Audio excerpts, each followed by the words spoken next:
You a Philistine still. Fine. US society.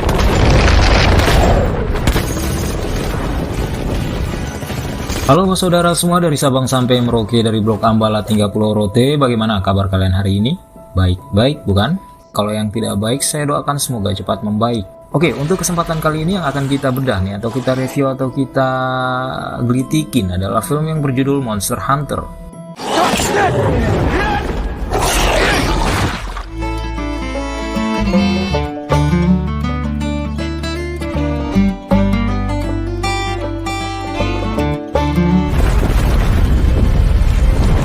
Film ini akan dibuka dengan menampilkan sebiji perahu mirip pinisi yang berlayar mengarungi padang pasir nan luas di suatu malam.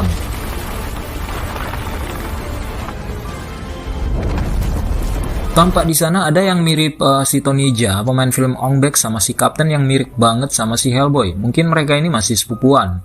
Lagi adem ayem berlayar, tiba-tiba terdengar teriakan Diablo. Kapal seketika itu juga terombang-ambing dikerjai sesosok makhluk besar yang menyeramkan. Semua kru kapal kocar-kacir akibat guncangan, termasuk si mirip Ong Bak yang harus terlempar keluar kapal dihantam tong kayu saat dia coba menolong seorang penumpang wanita.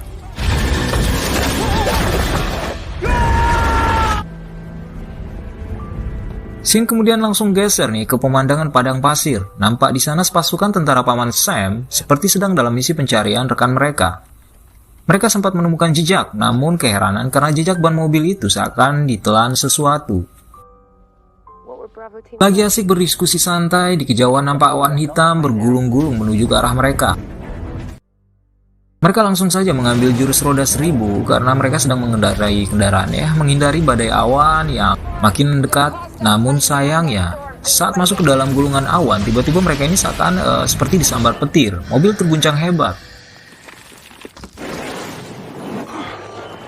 Saat sadar mereka tiba-tiba sudah berada di sebuah padang pasir tandus nan luas yang penampakannya agak aneh.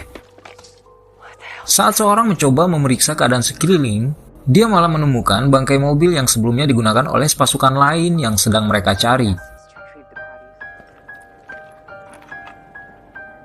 Coba halau kegalauan, mereka coba kembali memacu mobil ke arah depan sambil bernyanyi riang gembira, padahal dalam hati sebenarnya mereka ini khawatir ya. Karena mereka sedang ngegas entah kemana, intinya gas sajalah.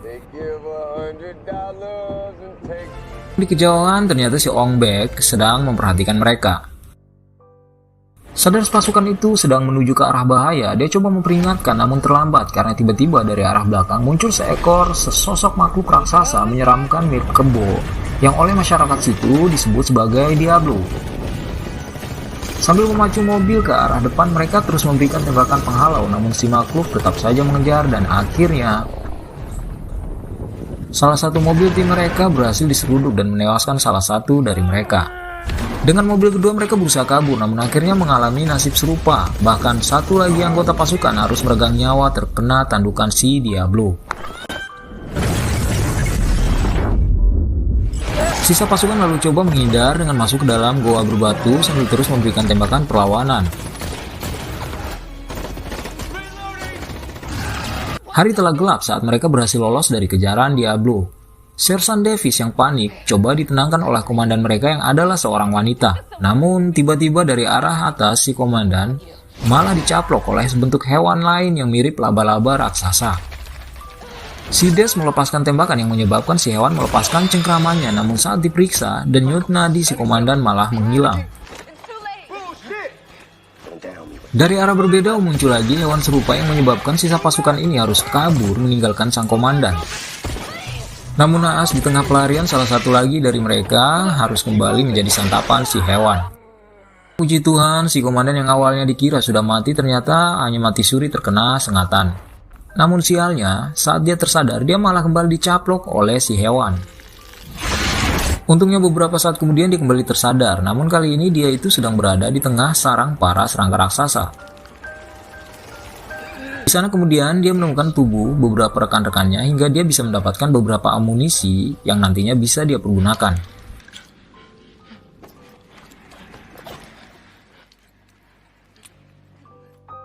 Dalam usaha pencarian jalan keluar, dia sempat menemukan si Des. Namun sayang, tubuh Des ini malah dipakai oleh para serangga untuk melepaskan telur-telur mereka. Des pun akhirnya harus mati terbunuh saat mereka berdua coba keluar dari tempat tersebut. Setengah panik, si komandan lalu menyalakan kembang apinya dan membakar sarang para serangga hingga dia bisa meloloskan diri dari tempat tersebut. Sesampai di luar akhirnya dia tahu kalau sebenarnya serangga-serangga tersebut takut terhadap sinar matahari langsung. Alhamdulillah. Dengan kepayahan si komandan akhirnya berhasil meninggalkan tempat tersebut, yang ternyata adalah sarang bagi para serangga raksasa.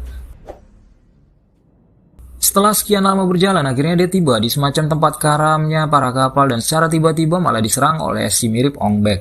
Maka terjadilah perkelahian sangat sengit di antara keduanya, namun si komandan akhirnya harus kalah dan menjadi tawanan si cowok.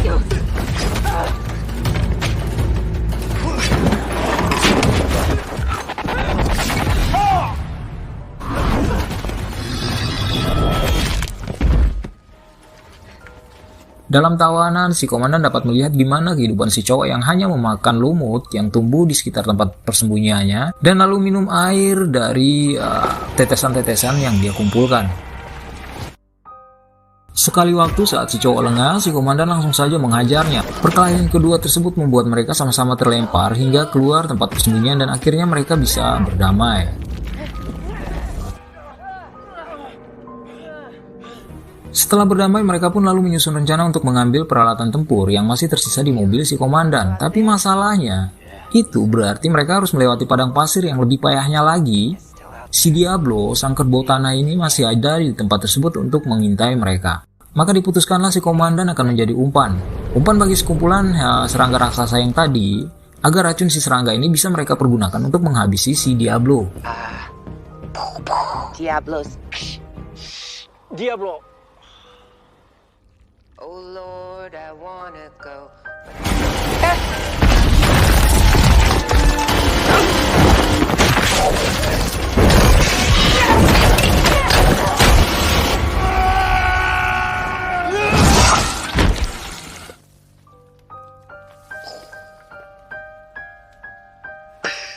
Untungnya rencana mereka berhasil. Selain itu, waktu senggang mereka pergunakan untuk berlatih bertarung.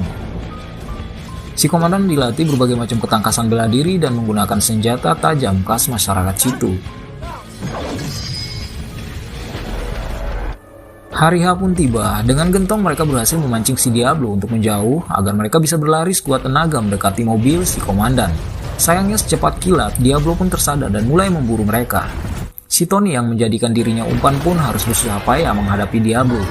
Begitupun si komandan yang hampir saja menjadi snack bagi Diablo andai Tony tidak segera menghujamkan pedang anehnya ke kepala Diablo. Diablo si kebo tanah akhirnya mati setelah si komandan berhasil menghujamkan lebih dalam lagi pedang ke dalam kepalanya.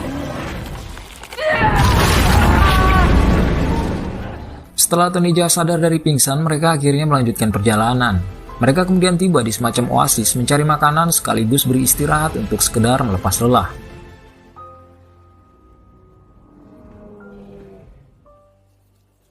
Namun, di malam harinya mereka kemudian dikejutkan oleh penampakan sesosok hewan terbang raksasa yang menyemburkan api.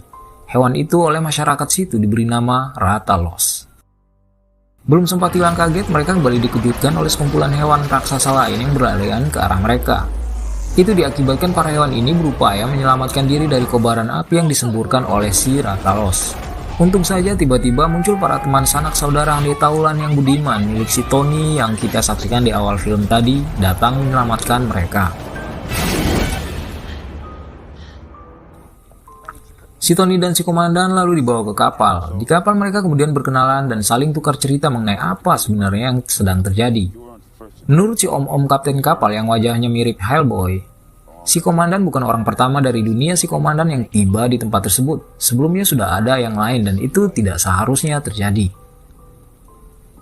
Dan menara langit yang mereka saksikan di kejauhan adalah semacam portal yang bisa membawa dia kembali ke kampung halamannya.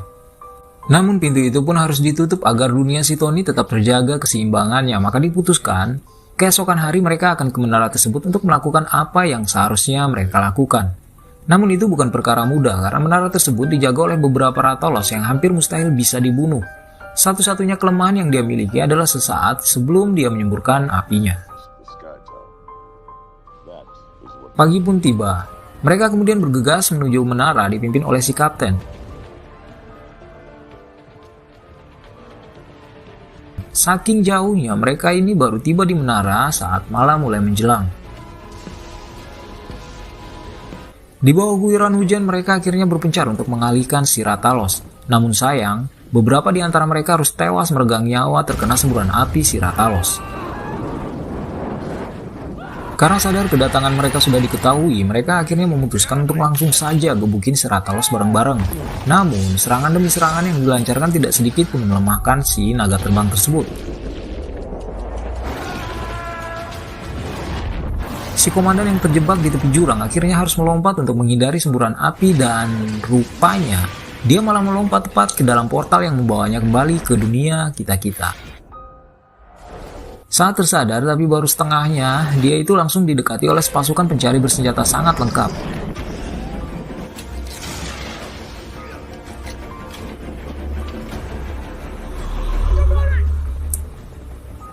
Dan ternyata nama si komandan adalah Kapten Artemis.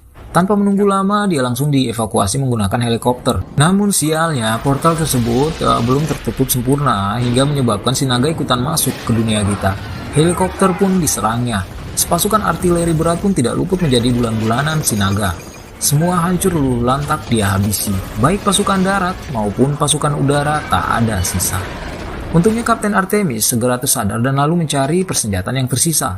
Dia menemukan bom fosfor dan lalu membawanya. Dengan persenjataan seadanya dia kemudian coba melawan si naga. Dia berhasil menembakkan bom fosfor ke dalam mulut si naga tepat di saat naga ingin menyemburkan api.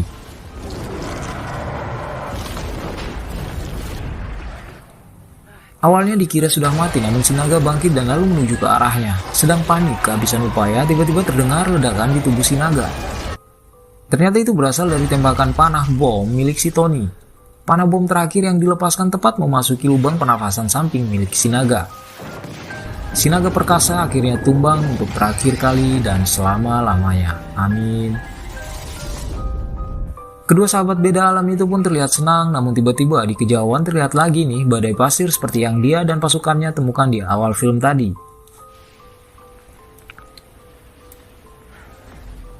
Dan dari dalamnya tiba-tiba muncul pula seekor naga lagi yang menuju ke arah mereka. Tanpa menunggu lama, si kapten yang baru kelihatan ya mungkin ketinggalan pesawat tadi, si komandan dan temannya yang sampai detik ini pun belum kita tahu namanya siapa lalu menyerang si naga. Film pun berakhir.